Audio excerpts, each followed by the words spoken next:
Welcome to our channel. ఈరోజు క్లాస్‌లో మనం ఆర్ఎల్ సర్క్యూట్ యొక్క డెరివేషన్ అనేది డిస్కస్ చేద్దామండి. ఓకేనండి. ఇక్కడ మనకి ఆర్ఎల్ సర్క్యూట్‌లో ప్యూర్ రెసిస్టెన్స్, ప్యూర్ ఇండక్టెన్స్ అనేది మనం సిరీస్‌లో కనెక్ట్ చేసి ఆల్టర్నేటింగ్ వోల్టేజ్ అప్లై చేసినప్పుడు ఇక్కడున్న క్యాపిటల్ Vకి, ఇక్కడున్న క్యాపిటల్ Iకి రిలేషన్ అనేది ఎలా ఉంటుందో ఈరోజు క్లాస్‌లో మనం డిస్కస్ చేద్దామండి. ఓకేనా? ఓకే. ఈ డయాగ్రామ్‌లో మనం ఎటువంటి పారామీటర్స్ తీసుకున్నాం అనేది ఒకసారి చూసుకుందామండి. ఓకేనండి. ఇప్పుడు లెట్ అస్ కన్సిడర్ ఐ అనేది ఏంటంటే RMS value of total current తీసుకున్నానండి. ఓకేనా? ఐ అనేది ఏంటంటే RMS value of total current అండి. ఓకే. క్యాపిటల్ వి అని వచ్చేసరికి ఏంటంటే RMS value of applied voltage, అంటే మనం అప్లై చేసిన వోల్టేజ్ అనేది క్యాపిటల్ వి అండి. ఓకేనా? అలాగే విఎల్ అనేది ఏంటంటే voltage voltage drop across inductor అండి. Voltage drop across inductor. అలాగే విఆర్ వచ్చేసరికి వోల్టేజ్ డ్రాప్ అక్రాస్ రెసిస్టర్ అండి. ఓకేనా? మనం రెసిస్టర్‌లో గాని, ఇండక్టర్‌లో గాని మనం వోల్టేజ్ డ్రాప్ అనేది ఎలా కాలిక్యులేట్ చేస్తామంటే VR equal to product of current into ఆ ఎలిమెంట్ యొక్క రెసిస్టెన్స్ వాల్యూ అండి. ఓకేనా? అలాగే వీఎల్ ఈక్వల్ అంటే ఇండక్టర్‌లో వోల్టేజ్ డ్రాప్ అనేది ఎలా కాలిక్యులేట్ చేస్తామంటే ఐ ఇంటూ ఎక్స్ఎల్, అంటే దాంట్లో ఫ్లో కరెంట్ ఇంటూ అక్కడ ఉండే ఇండక్టివ్ రియాక్టెన్స్ తీసుకోవాలండి. ఇది ఇంపార్టెంట్ ఫ్యాక్టర్ అండి, గుర్తుపెట్టుకోండి. ఓకేనా? ఇక యాక్చువల్లీ వీఆర్‌లో వోల్టేజ్ డ్రాప్ ఎలా కాలిక్యులేట్ చేస్తామంటే కరెంట్ ఇంటూ అక్కడ ఉండే రెసిస్టెన్స్ వాల్యూ అండి. విఎల్‌లో అంటే ఇండక్టర్‌లో వోల్టేజ్ డ్రాప్ ఎలా కాలిక్యులేట్ చేస్తారంటే ఐ ఇంటూ ఎక్స్ఎల్ అండి. ఓకేనా? ఐ ఇంటూ ఎక్స్ఎల్ మనం ఇలా కూడా రాసుకోవచ్చండి. ఐ ఇంటూ ఒమేగా ఎల్ కింద రాసుకోవచ్చండి. ఓకేనా? ఐ ఇంటూ ఎక్స్ఎల్ అన్నా, ఐ ఇంటూ ఒమేగా ఎల్ అన్నా రెండు ఒకటి. ఇవి రెండు దేనికి సమానం అవుతున్నాయంటే వోల్టేజ్ డ్రాప్ అక్రాస్ ఇండక్టర్‌కి సమానం అవుతున్నాయండి. ఓకేనండి? ఓకే.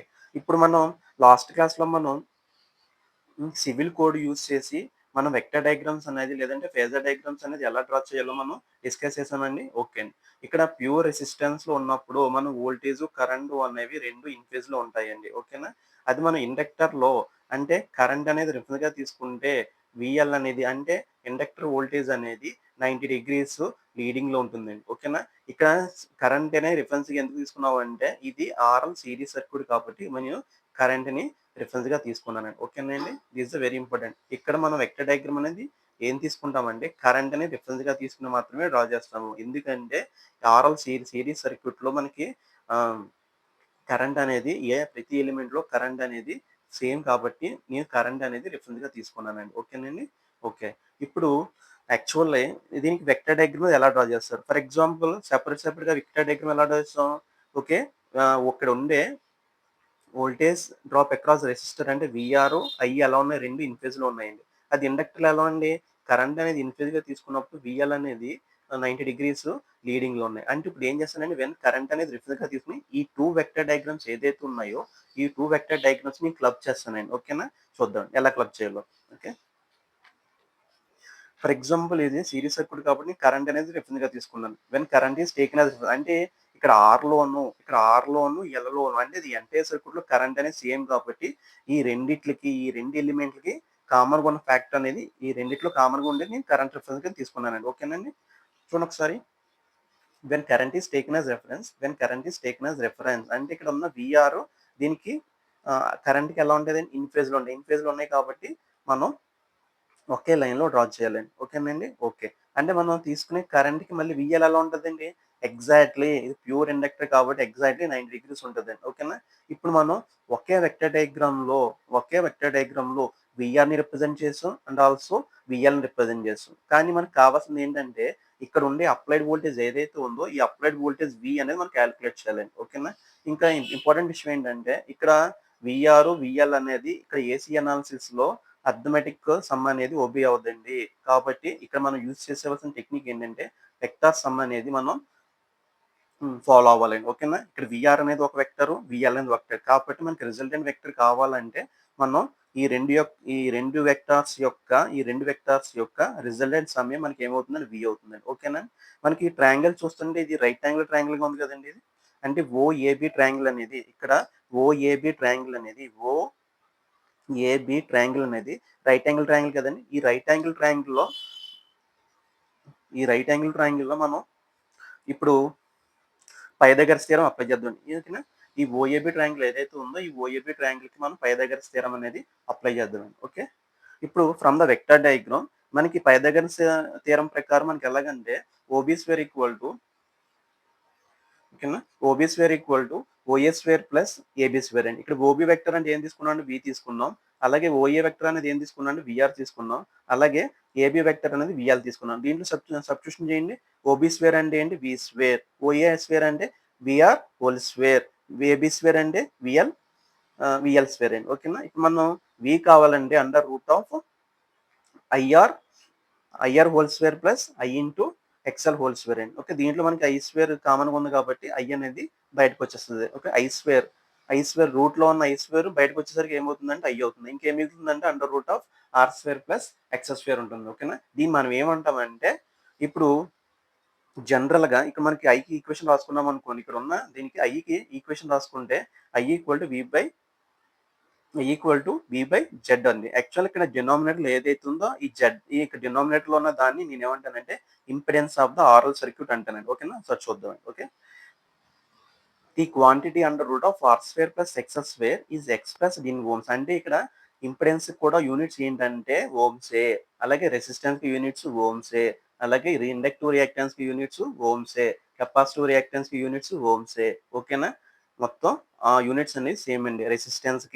ఇండక్టెన్స్ కి రెసిస్టెన్స్ కి, ఇండక్టివ్ రియాక్టెన్స్ కి, కెపాసిటివ్ రియాక్టెన్స్ కి, ఇంపిడెన్స్ కి, మొత్తం ఈ నాలుగిట్లకి యూనిట్స్ అనేది ఓమ్సే అనండి. ఓకేనా, అంటే ఇది under root of R square plus X square ఏమైందంటే ఇది impedance of the RL circuit యొక్క ఇంపిడెన్స్ అండి. ఓకేనా, దీన్ని మనం జెడ్ అనే లెటర్ తో రిప్రజెంట్ చేస్తామండి. It is represent by the letter Z అండి. ఓకేనా, ఇప్పుడు మనకి ఫార్ములాస్ ఏమొస్తున్నాయండి, I equal to V by Z ఒకటి, అలాగే V equal to I into Z అండి. ఓకేనా, Z equal to under root of formula ఏంటమ్మా R square plus XL square అండి. Okay, this is the final expression for impedance of the RL circuit in given circuit అండి. ఓకేనా, okay, coming to the next one అండి. ఈ diagram లో మనం ఈ RL circuit లో మనం దీంట్లో ఏమేమి ఫైండ్ అవుట్ చేయాలంటే ఫేజ్ యాంగిల్ ఫైండ్ అవుట్ చేయాలండి. ఓకే, ఫేజ్ యాంగిల్ ఒకటి, అలాగే ఇన్స్టంటేనియస్ పవర్ కూడా క్యాలిక్యులేట్ చేయాలండి. ఓకే, అవి అనేది ఎలా డ్రా చేయాలన్నదో ఒకసారి చూద్దామండి.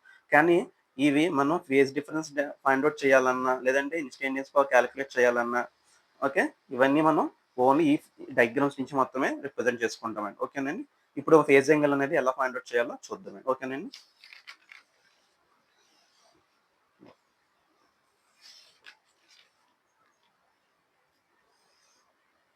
ఓకే అండి, ఫేజ్ యాంగిల్ అండి.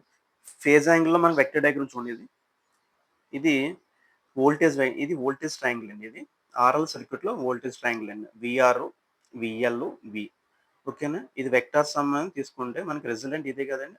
వి equal to under root of VR whole square plus VL square అండి. ఓకే, ఇక మనం నెక్స్ట్ ట్రయాంగిల్ తీసుకుందాం. ఇది ఇందాక మనం ఏం తీసుకున్నాం, ఇది ఓ, ఇందాక ట్రయాంగిల్ ఏం తీసుకున్నాం అండి, ట్రయాంగిల్స్ లో ఇందాక ట్రయాంగిల్ ఓ ఏ బి. ఓకేనా, సో చూడండి ఇప్పుడు tan phi ఫ్యాన్ ఫార్ములా రాయాలంటే tan phi ఈక్వల్ టు ఎలా రాసుకోవచ్చు, tan phi equal to OB by OA అండి. ఓకేనా, ఇక్కడ ఓబి అనేది ఏంటంటే విఎల్ అవుతుంది, అలాగే ఓఈ అనేది ఏమవుతుందంటే విఆర్ అవుతుంది. ఓకేనా, అంటే విఎల్ అంటే మనకి ఫార్ములా ఐ ఇంటూ ఎక్స్ఎల్ కింద రాసుకోవచ్చు, అలాగే విఆర్ అనేది ఐ ఇంటూ ఆర్ కింద రాసుకోవచ్చు. ఇక్కడ ఐ క్యాన్సిల్ అయిపోతే ఇంకేం మిగులుతుందంటే ఎక్స్ఎల్ బై ఆర్ అండి. ఓకే, ఇప్పుడు మనకి tan ఫైవ్ వచ్చేసరికి ఎక్స్ఎల్ బై ఆర్ వచ్చింది. మనకి 5 కావాలంటే tan inverse of XL by R అండి. ఓకేనా, ఇది 5 యొక్క ఫార్ములా అండి. ఓకేనా, ఫేజ్ యాంగిల్ యొక్క formula in case of RL circuit. ఓకేనా, తర్వాత నెక్స్ట్ వచ్చేసరికి ఏంటంటే power factor it is the angle between voltage and current. Okay, power factor cos phi equal మన ఫార్ములా ఏంటమ్మా ఆర్ బై జెడ్. ఇది cosine angle between voltage and current is nothing but power factor. ఓకేనా, actual మన phase angle అనేది already find out చేసాం కదా. మనం ఏదైతే ఫేజ్ యాంగిల్ 5 ఫైండ్ అవుట్ చేసామో ఈ కాస్ ఫంక్షన్ లో 5 అనేది యాడ్ చేస్తే మనకి పవర్ ఫ్యాక్టర్ కూడా వస్తుంది. అంటే power factor cos phi equal to R by Z వేయచ్చు, once 5 equal to tan inverse of X by R. అక్కడ పవర్ ఫ్యాక్టర్ క్యాలిక్యులేట్ చేసినప్పుడు పవర్ ఫ్యాక్టర్ క్యాలిక్యులేట్ చేయాలంటే ఆర్ బై జెడ్ అండి. అంటే ఆరు జెడ్ ఉన్నప్పుడు ఏమో cos phi equal to R by Z చేస్తామండి. ఓకేనా, ఒకవేళ మనకి ఇండక్టివ్ రియాక్టెన్స్ ఆరు ఉన్నప్పుడు మాత్రమే పవర్ ఫ్యాక్టర్ ఫైండ్ అవుట్ చేయాలంటే ఫేజ్ యాంగిల్ ఫైండ్ అవుట్ చేసిన తర్వాత పవర్ ఫ్యాక్టర్ అనేది ఫైండ్ అవుట్ చేయాలండి. ఓకేనా, ఇక్కడ ఫార్ములా వచ్చేసరికి cos phi equal to cos of tan inverse of XL by R. ఇక్కడ యూనిట్స్ చాలా చాలా ఇంపార్టెంట్ అండి. ఓకే. ఇది లాగింగ్‌లో మనం రిప్రజెంట్ చేయాలి. ఓకే. ఇది పవర్ ఫ్యాక్టర్ యొక్క డెఫినిషన్ అండి. ఇది RL circuit. And coming to the instantaneous power అండి. ఇన్స్టంటేనియస్ పవర్‌లో మనం లాస్ట్ క్లాస్‌లో ఇన్స్టంటేనియస్ పవర్ కాలిక్యులేట్ చేసాం కదండీ. Small v equal to Vm sin omega t, I equal to Im sin omega t minus pi. ఇక్కడ minus pi ఎందుకు వచ్చిందంటే actually ఇండక్టర్‌లోను, కెపాసిటర్‌లో ప్యూర్ ఇండక్టర్ అయితే ఒమేగా టీ మైనస్ పై/2 తీసుకున్నాం. ఇది ప్యూర్ ఇండక్టర్ కాదు కాబట్టి మనం రిలేషన్ అది ఎలా ఫైండ్ ఔట్ చేస్తున్నామంటే ఫై అనేది మనం అస్యూమ్ చేసుకుంటాం. This is the phase. ఇక్కడ ఫై అనేది ఏంటంటే ఇక్కడ ఫై అనేది ఏమవుతుందంటే phi equal to tan inverse of XL by R అవుతుందండి. ఓకేనా. This is the reference vector. అంటే వోల్టేజ్ రిఫరెన్స్ గా తీసుకుంటే v equal to Vm sin omega T, I equal to I maximum sin omega T minus phi. ఇక్కడ phi అనేది ఏం తీసుకుంటారంటే phi equal to tan inverse of XL by R అండి. ఓకేనా. ఇక్కడ ఫై అనేది డైరెక్ట్ గా ఫైండ్ ఔట్ చేయొచ్చండి. ఇక్కడ ఫై అనేది ఏమవుతుందంటే టాన్ ఇన్వర్స్ ఆఫ్ ఎక్స్ఎల్/ఆర్ అవుతుందండి. ఓకేనా. ఇప్పుడు మనం ఇన్స్టంటేనియస్ పవర్ అని క్యాలిక్యులేట్ చేద్దామండి. ఓకే. ఇన్స్టంటేనియస్ పవర్ ఎలా వస్తుందంటే instantaneous power P equal to instantaneous voltage into instantaneous current. Instantaneous voltage అంటే ఏంటమ్మా? Vm sin omega t.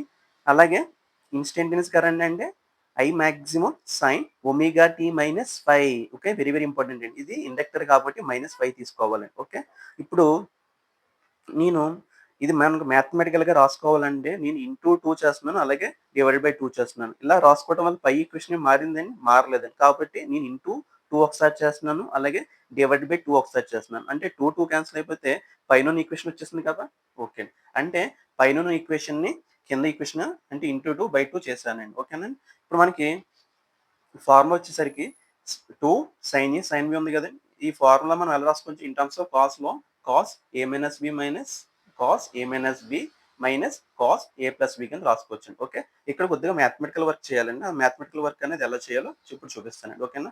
మనకి పైన ఉన్న ఫార్ములాలో 2 sin A sin B కదండీ. 2 sin A sin B, 2 sin A sin B అంటే ఇక్కడ A వాల్యూ ఎంత ఉందంటే ఒమేగా టీ ఉంది. అలాగే B వాల్యూలో ఏముందంటే ఒమేగా టీ మైనస్ పై ఉంది. ఓకేనా. ఇక్కడ నేను ఏం తీసుకున్నానంటే A equal to omega T తీసుకున్నాను. B equal to omega T minus pi తీసుకున్నాను. ఓకే. ఇక్కడ ఏ మైనస్ బి క్యాలిక్యులేట్ చేయాలి. And also A plus B కూడా క్యాలిక్యులేట్ చేయండి. అంటే ఏ మైనస్ బి క్యాలిక్యులేట్ చేసినప్పుడు omega T minus omega T minus pi. Okay. ఇది మనం మైనస్ ఉంది కాబట్టి మైనస్ ఇంటూ ప్లస్ మైనస్ అండి. Okay. Minus into minus plus కాబట్టి omega T minus omega T plus pi అండి. Plus omega T minus omega T రెండు cancel అయిపోతుంది అండి. ఏ మైనస్ బి ఎంత వస్తుందంటే పై వస్తుందండి. ఓకేనా. అలాగే ఏ ప్లస్ బి అనేది omega T plus omega T minus pi అండి. ఇది రెండు యాడ్ చేసి మనకి ఎంత వస్తుందంటే 2 ఒమేగా టీ మైనస్ పై అండి. ఓకేనా. ఇది ఇప్పుడు మనకు వచ్చిన A minus B, A plus B రెండు ఫైనల్ ఈక్వేషన్‌లో సబ్స్టిట్యూషన్ చేద్దాం. అంటే ఏంటి ఇప్పుడు నేను ఏం చేశాను సైన్ ఫంక్షన్‌ని in terms of cos function కింద మోడిఫై చేశాను. ఓకే. సో చూడండి అంటే instantaneous power P equal to Vm Im/2 into cos pi minus cos 2 omega T minus pi కింద మోడిఫై చేస్తున్నాను. ఓకే. ఇప్పుడు దీన్ని మల్టిప్లై చేస్తే ఇక్కడ 2 పార్ట్స్ వస్తాయండి. ఒకటి హ్మ్. కాన్స్టెంట్ పార్ట్ ఒకటి అండ్ ఆల్సో వేరియబుల్ పార్ట్ అండి. అక్కడ Im/2 ఇంటూ కాస్ పై అనేది ఏంటంటే ఇది కాన్స్టెంట్ పార్ట్ అండి. ఇది కాన్స్టెంట్ పార్ట్. ఇదేమో వేరియబుల్ పార్ట్ అండి. ఓకేనా. ఇదేమో కాన్స్టెంట్ పార్ట్, ఇదేమో వేరియబుల్ పార్ట్. ఓకే. ఇక్కడ వేరియబుల్ పార్ట్ అనేది ఎందుకు ఎలా వచ్చిందంటే ఇక్కడ 2 కాస్ ఒమేగా టీ అంటే ఇది వేరీ అవుతుంది. ఒమేగా ఈజ్ వేరియబుల్ అవుతుంది. ఓకేనా. ఓకే. యాంగులర్ వెలాసిటీ ఒమేగా అనేది చేంజ్ అవుతుంది కాబట్టి ఇది వేరియబుల్ పార్ట్ అవుతుంది. ఓకే. మనం ఇంటిగ్రేషన్ అప్లై చేసినప్పుడు ఒక కంప్లీట్ సైకిల్‌కి ఇంటిగ్రేషన్ చేసినప్పుడు ఈ టోటల్ టర్మ్ ఏదైతే ఉందో ఈ టోటల్ టర్మ్ అంతా 0 అయిపోతుంది. ఎందుకంటే due to the double frequency effect అండి. ఇది 0 అవ్వటానికి కారణం ఏంటంటే due to double frequency effect. Double frequency effect అంటే ఎక్కడైనా మనకి 2 ఒమేగా టీ వచ్చిందని అక్కడ ఉన్న ప్రొడక్ట్ టర్మ్ అంతా 0 అయిపోతుందండి. ఓకేనా. ఇది ఫండమెంటల్ కింద గుర్తుపెట్టుకోండి. ఓకేనా. ఇప్పుడు మనకి ఈ టర్మ్ 0 అయిపోతే మనకి ఇన్స్టంటేనియస్ పవర్ మనకి ఫార్ములా ఏం మిగిలిందండి? P equal to Vm Im/2 into cos phi మిగిలింది. ఓకే. ఇక్కడ ఈ Vm Im/2 ఇంటూ కాస్ పై ఎప్పుడు ఎయ్యాలి? VI కాస్ పై అనేది ఎప్పుడు ఎయ్యాలి. ఓకేనా. కానీ మనకి ఇక్కడ కూడా ఒక చిన్న ఫండమెంటల్ ఫార్ములా ఉందండి. అదేంటంటే we know that Vrms equal to V maximum by root అండి.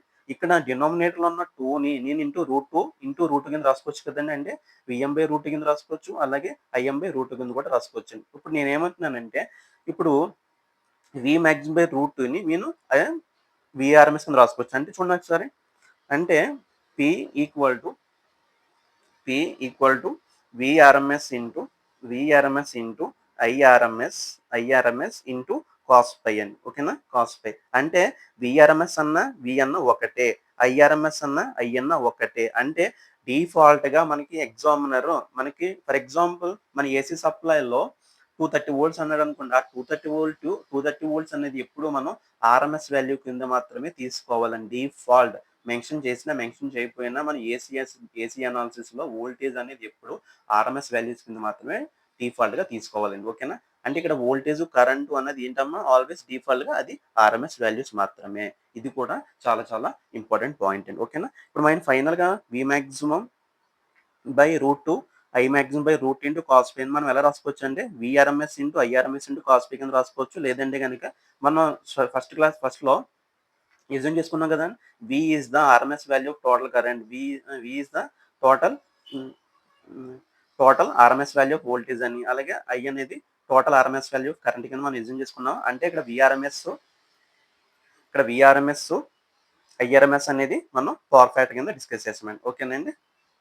ఓకే. ఇది ఇంకా లాస్ట్ టాపిక్, ఇంకా చిన్న టాపిక్ ఉందండి. అది ఏంటంటే మనం పవర్స్ అనేది ఎలా క్యాలిక్యులేట్ చేయాలి, యాక్టివ్ పవర్ అంటే ఏంటి, రియాక్టివ్ పవర్ అంటే ఏంటి, అపరెంట్ పవర్ అంటే ఏంటి. జస్ట్ ఇది చిన్న స్మాల్ కాన్సెప్ట్ అండి. ఈ కాన్సెప్ట్ ఎక్స్ప్లెయిన్ చేసి ఈ డెరివేషన్ అనేది కంప్లీట్ చేస్తానండి, ఓకేనండి? ఒక జస్ట్ 2 మినిట్స్ టాపిక్ కంప్లీట్ అయిపోతుంది, ఓకేనా? ఓకే. ఇప్పుడు మనం ఆర్ఎల్ సర్క్యూట్లో active power, reactive power and apparent power అనేది ఎలాగా రిప్రజెంట్ చేయాలి, ఓకేనా?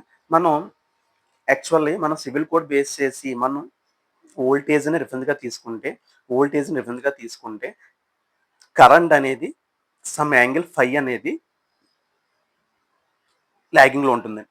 ఈజ్ ద జనరల్ కాన్సెప్ట్ అండి, ఓకేనా? ఇప్పుడు నేను ఏం చేస్తున్నానంటే ఈ కరెంట్ ఏదైతే ఉందో ఈ కరెంట్ని 2 కాంపోనెంట్స్ కింద రిజాల్వ్ అవుతుంది. ఇది 2 కాంపోనెంట్స్ కింద రిజాల్వ్ అవుతుందండి. 2 కాంపోనెంట్స్ కింద రిజాల్వ్ అవుతుంది. అంటే ఏంటి, ఐ వెక్టర్ అని వచ్చేసరికి ఏమో ఐ కాస్ పై అవుతుందండి. ఇక్కడికి వచ్చేసరికి ఏమో ఐ సైన్ పై అవుతుందండి. అంటే ఏంటంటే ఆల్వేస్ వెక్టర్స్ అనేది మనం యాంటీ క్లాక్ వైజ్ లో మాత్రమే రొటేట్ అవుతాయి, ఓకేనా? మనం వెక్టర్స్ అనేవి యాంటీ క్లాక్ వైజ్ డైరెక్షన్ లో మాత్రమే రొటేట్ అవుతాయండి. ఫర్ ఎగ్జాంపుల్ ఇక్కడ 5 అనేది 0 ఈ వెక్టర్ కాస్త మన యాంటీ క్లాక్ వైజ్ లో రొటేట్ అయినప్పుడు యాంగిల్ 0 అవుతుంది కదా, అండ్ మనకి కాస్ జీరో ఎంత అండి, 0. కాబట్టి ఇక్కడున్న వెక్టర్ 0 అని ఫర్ ఎగ్జాంపుల్ చూడండి అమ్మా, మీకు అర్థం అవ్వాలంటే ఈజీగా చెప్తున్నాను. I cos pi equal to I అవ్వాలండి. For example I cos pi equal to I. ఇక్కడ ఎప్పుడు అవుతుందండి, కాస్ పై అనేది 0 పెట్టినప్పుడే కదా, కాస్ 0 ఎంత అండి, కాస్ 0 1. అంటే ఈ ఇక్కడున్న వెక్టార్ని ఇక్కడ 2 వెక్టర్స్ కింద రిజల్వ్ అవుతుంది. అంటే ఐ కాస్ పై కింద and also I sine pi కింద రిజల్వ్ అవుతుంది. అంటే ఒక వెక్టర్ అనేది హారిజాంటల్ కాంపోనెంట్ కింద రిజల్వ్ అవుతుంది, అండ్ ఆల్సో వెక్టికల్ కాంపోనెంట్ కూడా రిజాల్వ్ అవుతుంది. అంటే ఇక్కడ యాక్టివ్ పవర్, రియాక్టివ్ పవర్ అంటే హారిజాంటల్ కాంపోనెంట్ అంటే ఐ ఇంటూ కాస్ పైని మనం వోల్టేజ్ తో మల్టిప్లై చేస్తే వచ్చేదే యాక్టివ్ పవర్ అండి, ఓకేనా? అంటే power P equal to V into I cos pi. అంటే ఏంటి, హారిజాంటల్ కాంపోనెంట్ ఆఫ్ కరెంట్ ని మనం వోల్టేజ్ తో మల్టిప్లై చేస్తే వచ్చేదే యాక్టివ్ పవర్ అండి, ఓకేనా? ఈ యాక్టివ్ పవర్ ఇంకో పేరు ఏంటంటే ట్రూ పవర్ అన్న యాక్టివ్ పవర్ అన్న రెండు ఒకటే. దీని యొక్క యూనిట్స్ ఏంటంటే వాట్స్ ఆర్ కిలో వాట్స్ అండి, ఓకే? ఇంకో పవర్ ఏంటంటే రియాక్టివ్ పవర్ అండి. రియాక్టివ్ పవర్ ఫార్ములా ఏంటంటే విఐ సైన్ ఫై అండి, ఓకే? లాస్ట్ వన్ వచ్చేసరికి అపరెంట్ పవర్. దీనికి ఫార్ములా ఏంటంటే విఐ అండి, ఓకే? విఐ. కానీ మనం ఈ ఆర్ఎల్ సర్క్యూట్లో ఈ సేమ్ ఇదే వోల్టేజ్ అంటే పవర్ ట్రయాంగిల్ బేస్ చేసి ఫైనల్గా ఏం చెప్తామంటే S equal to under root of P square plus Q square అండి, ఓకేనా? ఇది ఆర్ఎల్ సర్క్యూట్లో మొత్తం టోటల్ ఎంటైర్ డెరివేషన్ అండి, ఓకేనా? ఇదండి, ఓకే? థ్యాంక్ యూ ఎవరి వన్ అండి.